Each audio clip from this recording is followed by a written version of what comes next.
Hello, scrufftards, freaks, geeks, degenerates, and random weirdos online. Welcome to the Warzone. I'm Scruffy, and this is Scruffy Tales. And there's a lot of things happening along the front line, absolutely all over the place. But I'm gonna take a closer look at the situation at Pokrovsk in this video, and also what's going on slightly south west of it with a Russian advance and what have you. But we're gonna take a look at uh, Pokrovsk primarily, so that is where we're starting out. Right, so it's crude. I shared this on my community page as well.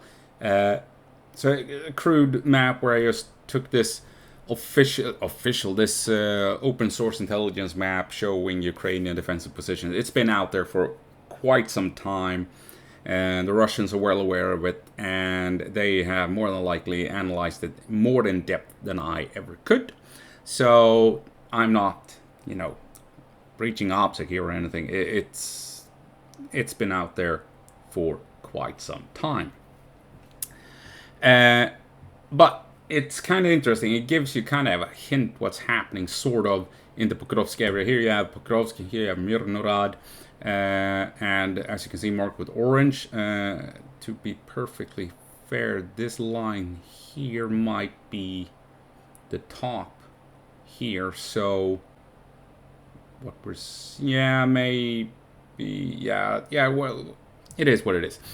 So you have Mirnorad and Pokrovsk, wherever the circles should be, they are down here at any rate. You have the river marked in green, you can see it here, coming up here. And then you have, clearly outlined here, Ukrainian defenses, well built, well structured and what have you, north of Pokrovsk. And that does line up with Rodinske, this town that is right next to the vital supply line coming in here. You can see here the road, a highway, as well as the railroad leading straight into Pokrovsk. And of course, this supply line is the main objective for the Russians. They want to push in and cut it by taking Rodinske, reducing Ukrainian supplies leading into Pokrovsk. But as you can see, Rodinske is heavily fortified, but there is a clear gap in Ukrainian defenses between the river and Rodinske. So you have the villages and what have you. You have some high ground that is clearly defended, as you can see here by the yellow. But then there's open territory, and that is here and here. And then you have a factory, and you have some smaller towns, villages, kind of linking the river with Rodinske. And this is where Russia has pushed in. This is where they're trying to come across. They're currently bombing a mining facility up here, right next to a giant slag heap, just east of Rodinske, and they're trying to push in towards it. And they're also trying to follow the built-up areas here with villages following a small creek towards Rodinske. And what you clearly see here is that Russia has moved up into this area, void of yellow markers. Very few Ukrainian defenses built here, for whatever reason. Pushing north towards Shakove, you can see here, lots of defenses built. So Russia has avoided this difficult terrain feature or a defensive feature, and moved in direct west where it's more open territory, not so many defenses. Pushing, they managed. I thought the river would be a more difficult obstacle. Freely admit that, but I think that the Russians just went for broke, went balls deep to get across to ensure that they could get across and start pushing troops across the river, and overwhelmed the Ukrainian positions here because the Russians knew it was a tough objective, so they just went all in and managed to push across. Seems reasonable. And now they're moving for these open spaces, again, where there's less Ukrainian defensive lines. And I'm thinking, is this intentional? Why would Ukraine leave these open spaces here and here.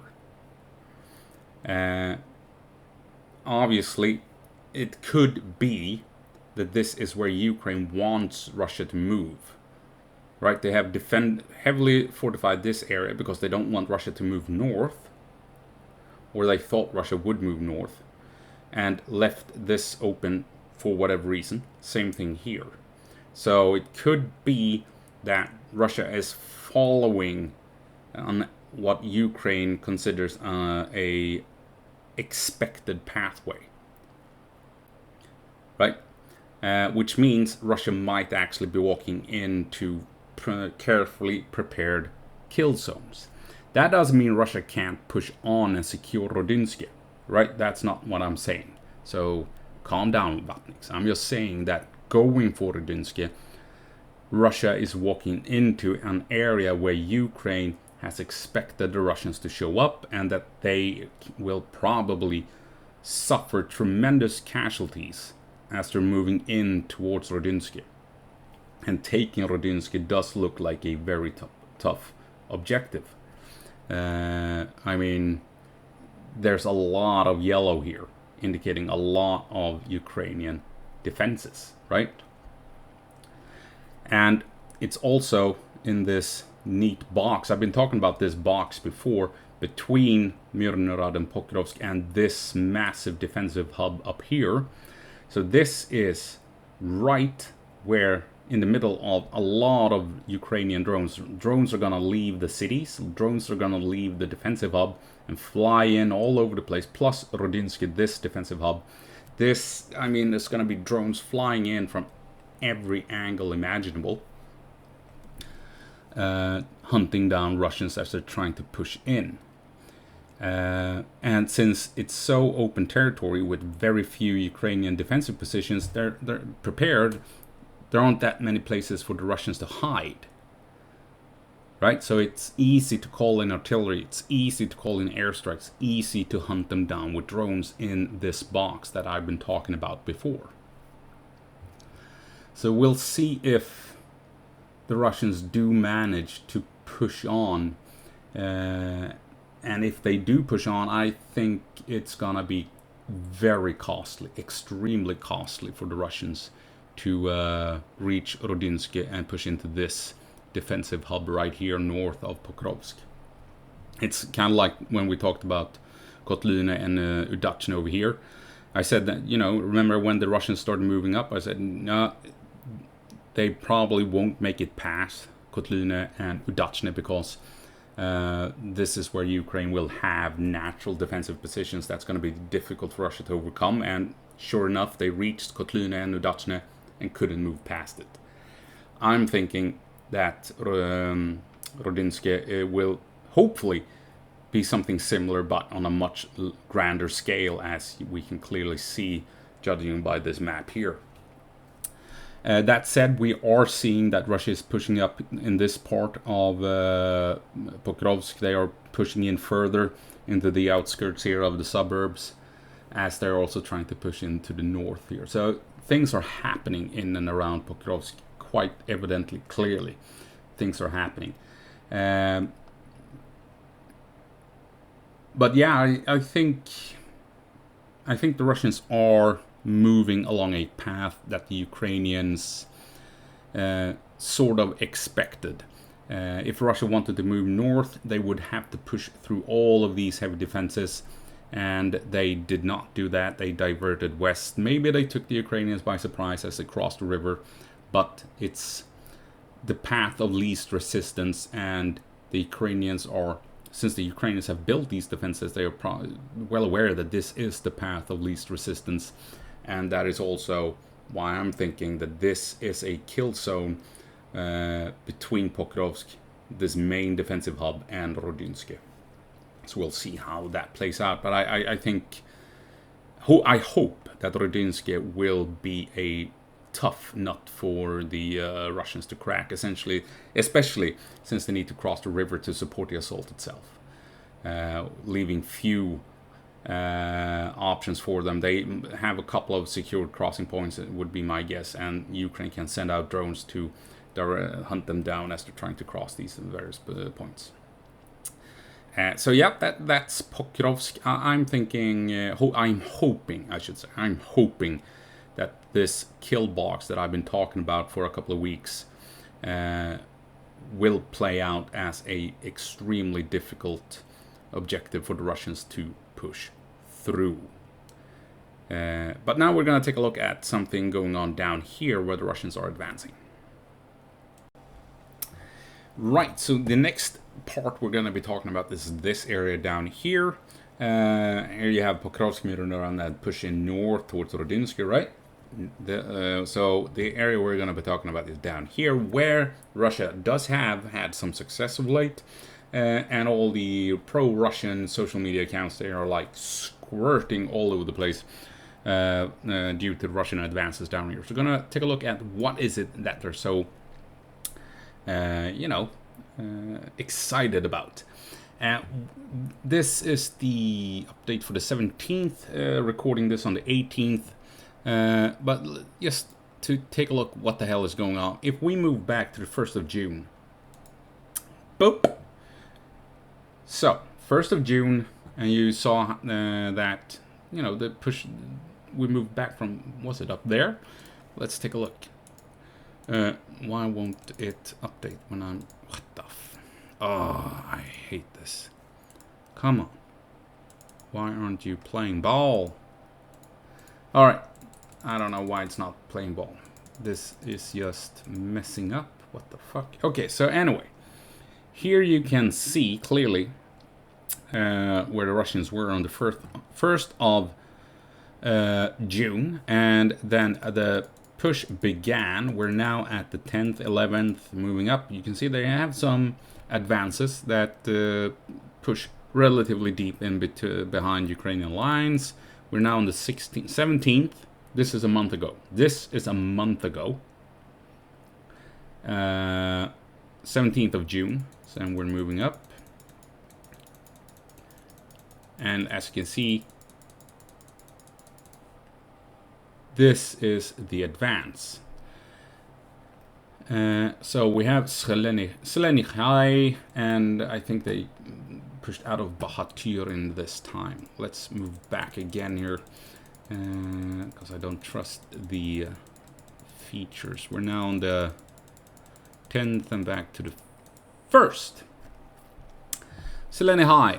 How far is this? That is 19 kilometers. 19 kilometers in a month and a half. And if we pull it back here, it's even more, right? Let's so Seleny High all the way back here. 21 kilometers. This is nothing to sneer at. It has to be said. Absolutely. Though, I mean, so you can see here what's happening. They're pushing up on the flanks along these rivers, and then you create a pocket. And this is what forces the Ukrainians to fall back. You're coming up on the flanks, and they are now at threat of being surrounded, cut off, as the Russians are closing up on the various bridges across this river. Right? So take a look. You can all see how the Ukrainians are falling back as the Russians are advancing. We're now on the 23rd of June. Let's see where we were exactly a month ago, 18th. So this is where they were on the 18th, and from here they then pushed up out of Zaporizhia up to Seleny High, and then you can see how they're continuously trying to come in behind, threatening this pocket, and this coming in behind like this is what forces the Ukrainians to fall back eventually. 29th, 30th of June. Now we are in July, and on the 3rd they made it across, and now the Ukrainians are in trouble, and they fall back. I mean, it's quite obvious, right? Russia comes in behind, threatens to cut them off entirely, and the Ukrainians fall back. So this is kind of how you want to wage war on every level, tactical, operational, and strategical. The problem for the Russians is they only achieving this so far on tactical level. I guess you could call this on the operational level, but they haven't had the success on the grander scale, on the strategical level, which results in a collapsing front line, which is what the pro-Russians are talking about, that this here is a collapsing front line. This is on the 4th. Moving ahead, you see.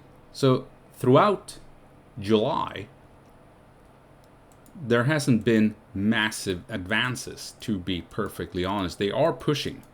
That can't be denied. But this is on the 17th. At that Bend in Rome, Selene High. Let's move back here to the 1st of July. So from here to here, was it? 5 kilometers. So far. 17 days to push from here to here. Or it's 5.7, so 6 kilometers. Let's give the Russians 6 kilometers in 17 to 18 days. Not exactly impressive. But I'm gonna give it to them that it is almost a 20 kilometer push in a month and a half. And that is quite spectacular for being this war, because the Russians have basically, in the Pokrovsk area, they've pushed 60 kilometers for the past 2 years. If we take a look at Avdiivka to over here, this is 61 kilometers. 2 years to push from Avdiivka to here, 60 kilometers. 2 years to push 60 kilometers. And here we are at, let's move ahead even, so we're on the right date, so we are not lying. 17th. So let's do this proper. From here to Avdiivka, 62 kilometers. 2 years time. Not all that impressive, right? So to all of a sudden, whoop, wrong one, make it all the way, away you go. I want you, not you, to make it, 20 kilometers in a month and a half. That's quite impressive. So, of course, the pro-Russian crowds, they're going to be talking about a collapse of the front line here, because this advance is massive compared to what we've seen from Avdiivka all the way over here. The problem is, though, zooming out, this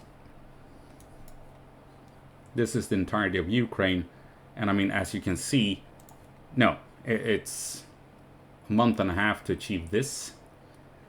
Is not a collapsing front line. If it was a collapsing front line, you would have achieved something like this push, threatening in this entire pocket here and forcing the Ukrainians to fall back from this pocket as the Russians were, threatening to encircling them and cutting them off and stuff like that. That is a collapsing front line. If you have a breakthrough that forces an entire section of the front line right next to that breakthrough to fall back to avoid encirclement, right? So that's what I'm talking about. Encirclements, you want it on the tactical level, on the operational level, and on the strategic level. So Russia is currently having operational success based on some tactical encirclements. But to have operational success, they really need to push out a bit further, so or maybe come up here, so create this pocket here, so force that one to fall back. If they can come in north, forcing the Ukrainians here to fall back, then you have operational success and operational encirclement, and that might, if you exploit it, allow the Russians to push even further to, surround Pokrovsk, and all of a sudden maybe this string of towns here have to rethink their situation and what have you. So yes, the Russians have here had success that we haven't seen.